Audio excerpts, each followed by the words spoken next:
pack off, get troubles in your own kid bag and smile, smile, smile. When war in Europe was announced in 1914, New Westminster was galvanized into action. Men enlisted in the 104th Regiment, the Westminster Fusiliers, which became a training unit for the Canadian Expeditionary Force. New Westminster men formed the backbone of the newly created 47th and 131st Battalions. The 131st was later broken up to supply drafts to other battalions, but the fighting 47th took part in some of the bloodiest and most decisive battles of the war, including the Somme, Vimy Ridge, and Passchendaele. In addition, 10 nurses from the New Westminster Royal Columbian Hospital served abroad with the Canadian Army Medical Corps. Some New Westminster soldiers were sent as far afield as North Africa, such as C.B. Corbould. He was a lieutenant in the 47th Battalion and later served as an observer with the Canadian Air Force in Egypt. Despite rigorous flying, the men still managed to find time for some outings.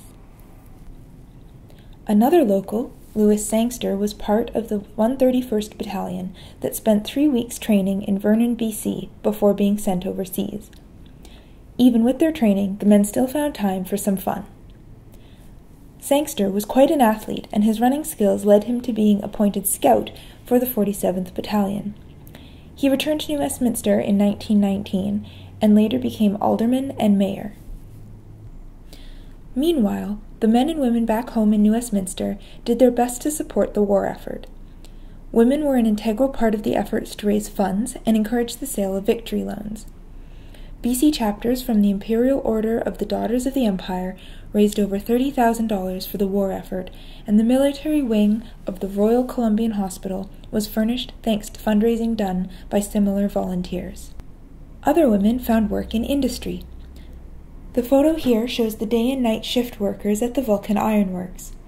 3 New Westminster manufacturers, Vulcan Iron Works, Heaps Engineering, and Shaki Machine Works, were commissioned by the Imperial Munitions Board and manufactured approximately 500,000 shells. The shipyards were equally busy, building 4 ships at Poplar Island for the Imperial Munitions Board. Here, the War Comox slides from the dry dock into the Fraser River. With the news of the armistice in 1918, celebrations broke out in New Westminster. A victory parade was organized down Columbia Street, and citizens prepared to welcome home the soldiers from overseas. The Great War was over. Keep the home fires burning while your hearts are yearning.